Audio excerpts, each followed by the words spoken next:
오늘도 가을 축제가 이어졌습니다. 전주 한옥마을의 꼬마신랑 장가가는 전통혼례, 세계 소리축제의 공연, 그리고 남부시장의 세일 행사가 눈길을 끌었습니다. 정읍시 브랜드 택시인 내장산 콜이 다른 택시보다 요금을 더 받은 것으로 드러났습니다. 비난이 커지자 정읍시는 뒤늦게 할증률을 재조정하기로 했습니다. 필요한 물건을 사지 않고 함께 쓰는 이른바 공유 경제가 늘고 있습니다. 전주시가 공유 경제 확산에 힘쓰고 있습니다. 즐거운 저녁 시간 보내고 계십니까? JTBC 8시 뉴스입니다. 개천절 연휴 둘째 날을 맞이해서 다양한 가을 축제가 열렸습니다. 전주 한옥마을에서는 꼬마 신랑이 장가가는 전통 혼례가 열렸고 소리 축제도 소리의 향연을 이어갔습니다. 김철 기자입니다. 흥겨운 풍물 소리가 꼬마 신랑의 전통 혼례를 알립니다. 청사초롱과 조랑말을 탄 꼬마 신랑, 그리고 가마를 탄 신부까지 좀처럼 보기 힘든 전통 혼례 행렬이 전주 한옥마을에 펼쳐집니다.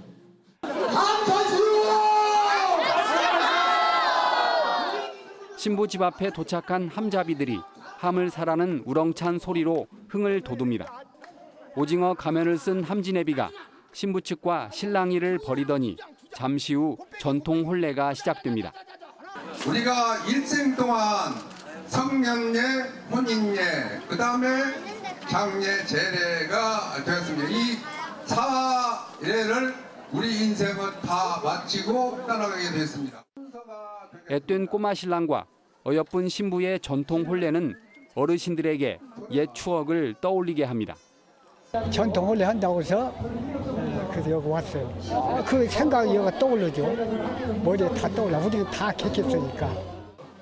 구경꾼들은 무료로 파전을 먹으면서 꼬마 신랑의 행복한 미래를 기원했습니다.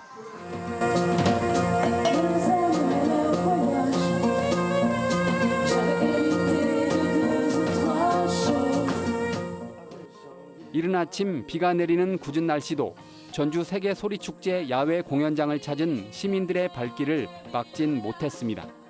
시민들은 편백나무 숲 아래에서 유럽의 집시 음악을 들으며 휴일의 여유를 즐겼습니다. 코리아 세일 페스타가 열린 남부시장도 물건을 싸게 사고 쇼핑을 즐기려는 관광객이 몰렸습니다. JTBC 뉴스 김철음입니다. 정읍시의 브랜드 택시인 내장산 콜이 다른 택시들보다 그동안 요금을 더 받아온 것으로 드러났습니다. 반년 동안 일반 택시 할증률보다 20%나 더 받았는데요. 정읍시는 이 사실을 몰랐다며 할증률을 다시 조정하겠다고 밝혔습니다. 정원익 기자가 자세히 전합니다. 지난 4월 정읍시가 5억 원을 들여 출범한 내장산 콜택시입니다. 정읍택시 600대 가운데 450대가 참여하고 있습니다. 정읍시 브랜드 콜인 이 택시들이 최근까지 다른 택시보다 요금을 더 받아온 것으로 드러났습니다. 정읍시에서 두 가지 이중 요금 체제로 운영되고 있던 사실을 두어 달 전에 시민 제보 및 저희 그 동료 기사들로부터 제보를 받고 저희들도 관련 미터기 검수 업체에 그 사항을 얘기를 했었고 이 부분을 좀 시정을 해달라고 요구도 했었습니다. 정읍시는 3년 전 80%까지 할증을 받을 수 있도록 전라북도로부터 승인을 얻었지만 할증률을 60%로 묶었습니다. 승객들의 부담을 덜어주기 위해서입니다. 그런데 승객은 물론 다른 택시 기사들이 모르는 사이 내장산 콜만 20%를 더 올려 받아온 겁니다. 안 되죠. 네? 서로 다 홍보모님 거시기하지. 맞아 더 받았다면 되겠어요? 정읍시는 콜택시 운영위원회를 구성해 일을 맡기다 보니 이 사실을 몰랐다고 해명했습니다. 지역에 있는 미터기 관리 업체에서 직접 자료를 받아가지고 입력을 하는 그런 과정에서 일어났던 그런 부분들이고요. 저희들도 그런 것들을 좀 점검을 해서 그런 일이 없도록 했어야 하는데 사실은 인지를 못하고 몰랐습니다. 정읍시는 뒤늦게 내장산 콜택시의 할증률을 60%로 재조정하겠다고 밝혔습니다. 일반 택시기사들은 관리 감독기관인 정읍시를 직무유기 등으로 경찰에 고발했습니다. JTBC 뉴스 정원익입니다. 필요한 물건을 사지 않고 함께 쓰는 이른바 공유 경제가 늘고 있습니다. 자치단체도 공동체 회복의 방안으로 공유 경제 확산에 나서고 있습니다. 권대성 기자가 보도합니다. 전주시가 운영하는 육아 종합지원센터에 있는 장난감 대여실입니다. 1,200가지의 장난감을 한 달에 2차례 빌려 쓸 수 있습니다. 이용료는 1년에 2만 원, 저소득층이나 다둥이 가정 등은 이용료가 면제됩니다. 회원 수만 900명이 넘습니다. 여러 가지 장난감을 아이가 가지고 노니까 이제 저는 경제적인 부담도 줄어드는 것 같아요. 전주 공구거리에 자리 잡은 공구도서관.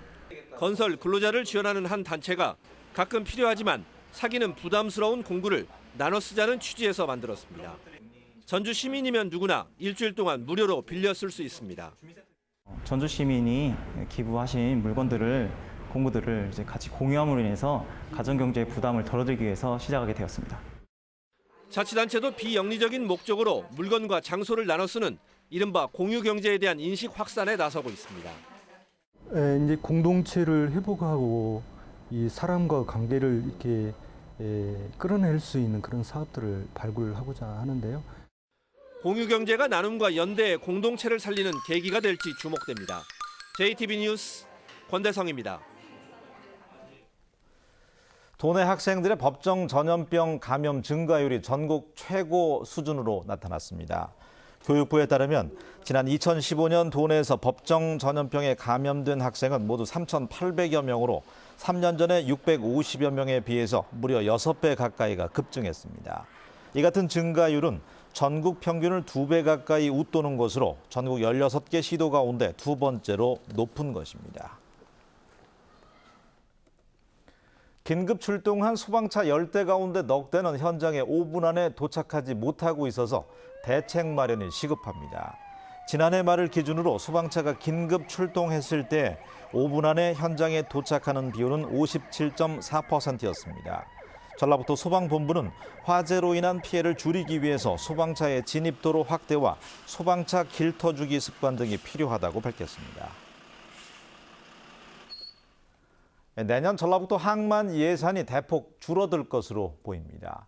정부가 최종 확정한 예산안에 따르면 내년 도내 항만 건설 예산은 468억 원으로 올해 856억 원의 55% 수준입니다.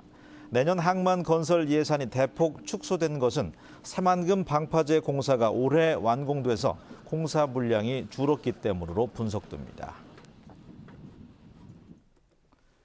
전주시의 청년 건강검진 사업이 좋은 반응을 얻고 있습니다.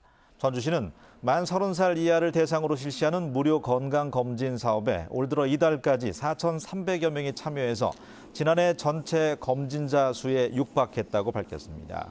전주시는 올해 검진자 가운데 22%는 이상 증세가 있어서 재검사 등을 실시했다고 설명했습니다. 날씨입니다. 전북은 오늘 군산 어청도에 26.5mm의 가장 많은 비가 내렸고 고창이 6, 정읍이 4.5, 전주 2.5mm의 강우량을 보이고 있습니다. 이번 비는 내일 오전까지 5에서 40mm가량 더 내린 뒤에 내일 낮에 대부분 그치겠습니다. 내일 낮 최고 기온은 26도 안팎으로 오늘과 비슷하겠습니다. 전주기상지청은 화요일부터 비 소식 없이 흐린 날씨가 이어지겠지만 오늘과 내일 서해안에 천둥 번개가 치고 제18호 태풍 차바가 북상하는 만큼 항해나 조업하는 선박에 주의를 당부했습니다.